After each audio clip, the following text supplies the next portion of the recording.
Dear friends, we are discussing properties of fluids. This is second chapter in the textbook. Surface tension is the topic which we have discussed so far. Surface tension is a property of liquid. Basically, we say that the force acting on an imaginary line drawn on free surface of a liquid, and that force acts tangentially. So the force acting per unit length, we call it as surface tension. T is equal to F upon L is the formula for surface tension. We have discussed about various reasons why surface tension is there, what factors affect the surface tension of a liquid. The reason is intermolecular force of attraction. If it is between the molecules of same substance, we call it as cohesive force. And we know that the molecules of different substances also attract each other. That force we call it as adhesive force. So whenever there is a liquid in contact with a solid, there may be what we can say a meniscus is formed. Sometimes the shape of the liquid surface will be concave, or sometimes it may be convex. In case of kerosene in glass tube, it will be concave. In case of mercury in same glass tube, it will be convex. And the reason for this, we say that it is angle of contact. The explanation for angle of contact to be acute or obtuse is given in the textbook. Again, we have discussed few definitions in the beginning of the chapter. The definitions of range of molecular force, sphere of influence, the definition of surface tension, the definition of angle of contact. Then we have discussed about the pressure difference between the layers which is just above the liquid surface and within the liquid surface. So if it is a concave meniscus, in that case pressure above the liquid surface is less than the pressure inside the liquid surface. If we consider points A and B just above the surface and just below the surface of concave meniscus, then we say that pressure at A will be less than pressure at B. In case of kerosene, we can say pressure at the point above the liquid surface is less than pressure at the point B, which is just inside the liquid surface. Similarly, if it is mercury, in that case we say that pressure, the shape of the meniscus will be convex, and in that case we say that pressure at A is less than pressure at B. It means there is always a pressure difference above the liquid surface and below the liquid surface. We have discussed about the formation of soap bubbles, why it acquires spherical shape, because due to the surface tension it will try to acquire minimum surface area, and surface area for a sphere is 4 pi r square. So the pressure difference, pressure inside the bubble and pressure outside the bubble, we say that it is 4T upon R. In case of a liquid drop, it is 2T upon R. All these things we have discussed so far, and the explanation is given in the textbook. There are many notes on different topics. Time to time I have given you the idea about which part is to be written in your notebook, as your homework.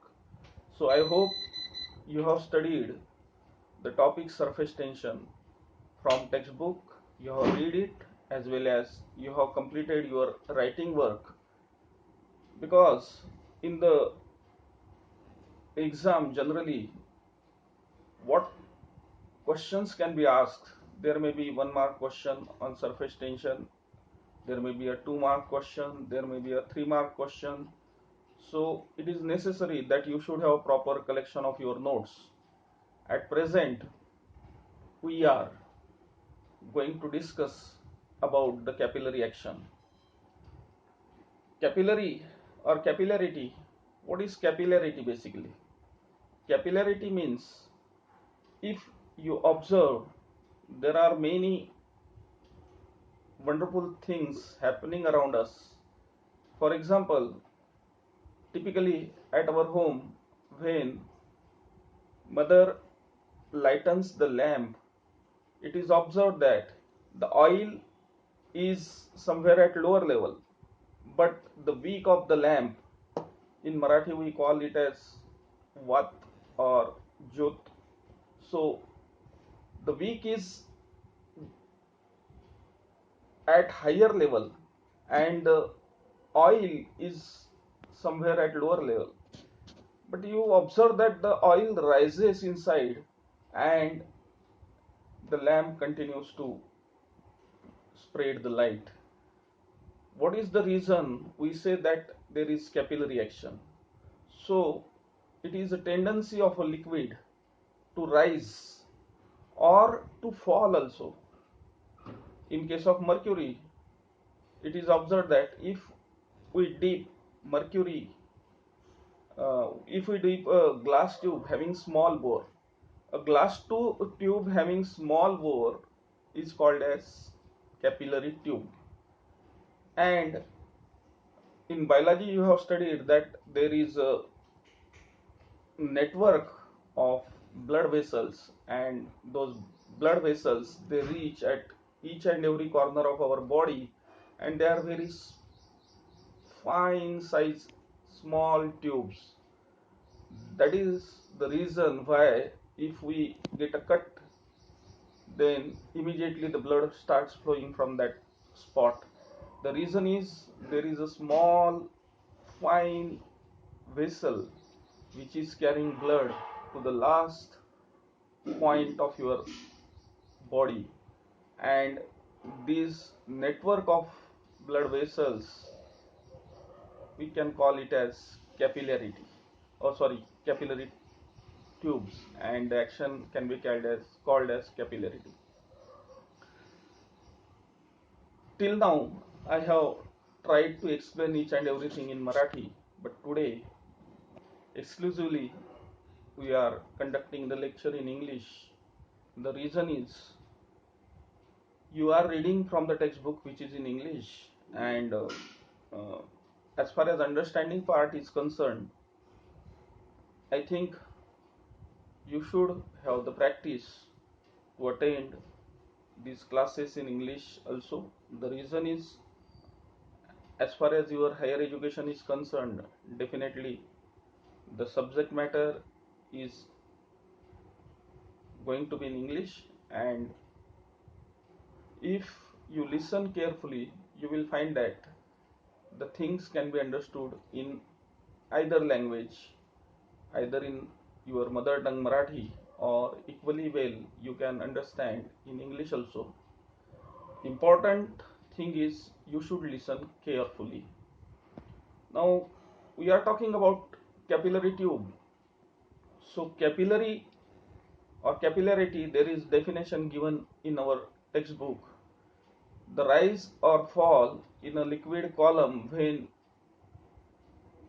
it is dipped inside a liquid is called capillarity.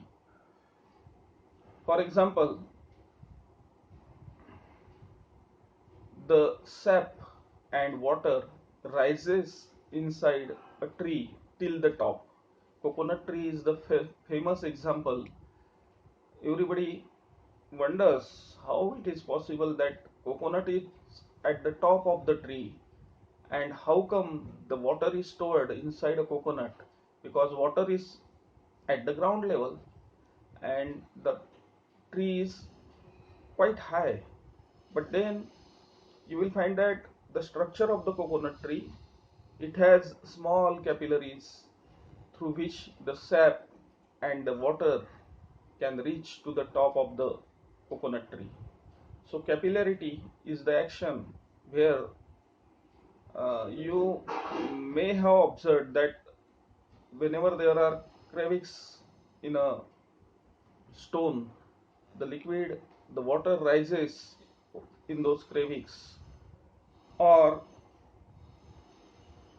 we know that if we dip the cloth in water, the cloth will absorb the water, and it is due to the capillary action. Blotting paper absorbs the ink.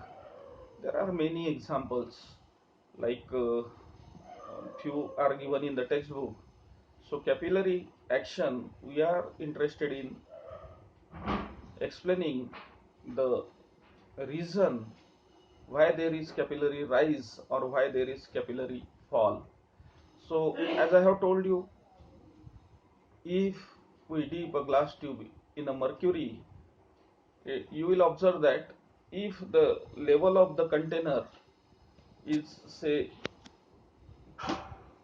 half filled, today I am not going to use the board also. The reason is I want you student to learn to read the things from textbook, to observe the diagrams from textbook.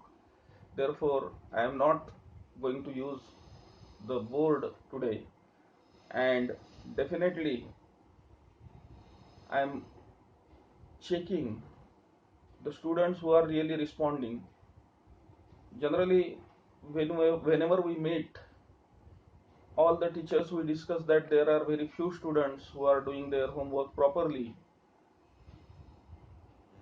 Those who are not attending the classes, those who are not listening to these videos, they are definitely losing some important concepts, and it's not that easy unless and until you do not read from the textbook.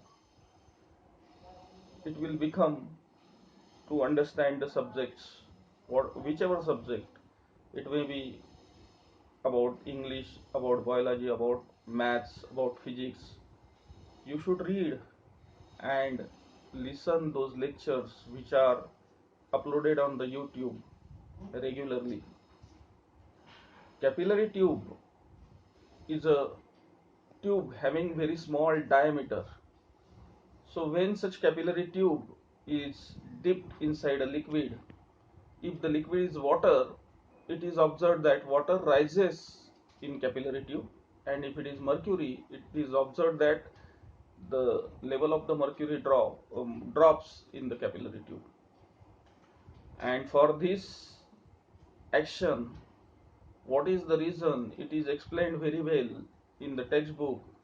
It is all the game of pressure difference. As I have told you earlier, if it is a concave surface, concave meniscus, in that case pressure at A will be less than pressure at B. So definitely the liquid is pushed up, and if the shape of the meniscus is convex, in case of mercury, it is observed that pressure at A is greater than pressure at B, which is inside the liquid. So the liquid will drop inside the capillary tube and it will spread inside the container.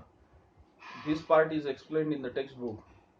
Again, there is an important formula for finding the height of a liquid column, how much a liquid will rise inside capillary tube.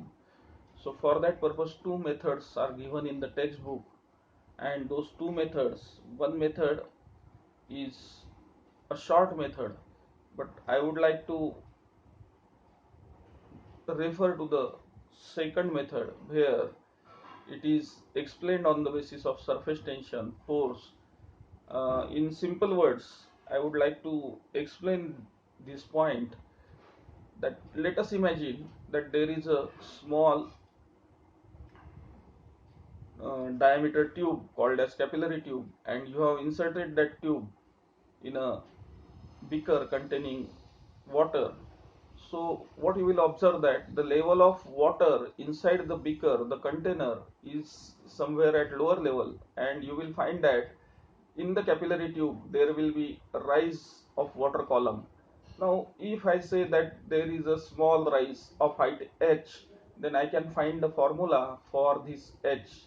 This h can be determined, and that h can be determined from the factor that since the tube is circular, definitely we can consider the length of the liquid which is in contact, you can take it as circumference of the circle. So we know that the formula for surface tension is T is equal to F upon L. Therefore F, if I want to find force, force is equal to T multiplied by L, and here in this case L is equal to 2 pi r, because circumference of the circle we are considering, we are not considering the surface inside the liquid, just the corner, just the circumference of the liquid.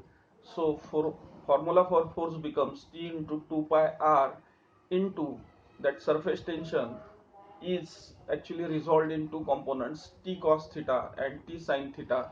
So it will be force acting will be T into 2 pi r into cos theta. This is the formula for force.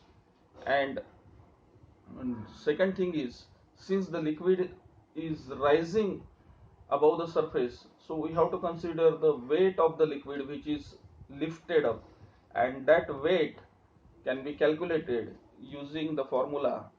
We know that mg, weight of the liquid, is equal to mg. Here we don't know the mass of that liquid column, therefore we have to take into consideration the density. And since it is a cylindrical shape, so we can take the formula for a cylinder, how much liquid, how much water say is increased, so I can take the formula pi r square into h, that will be the volume of the cylinder. And if rho is the density, then in that case, instead of mg, we are going to use the formula pi r square h rho g, and pi r square h into rho is the mass. How come this formula comes? It is from the very first formula which we have studied in class 11. It is density is equal to mass upon volume, therefore mass is equal to density multiplied by volume. And equating those two equations, you get the formula for height, h is equal to, that you have to find out from the book. So what is the formula for height of a liquid column which rise inside a capillary tube? So formula is very important formula. I can give you the formula, but I would like that you refer to the books and find the formula yourself for the height of a liquid column. I think for today this much is sufficient.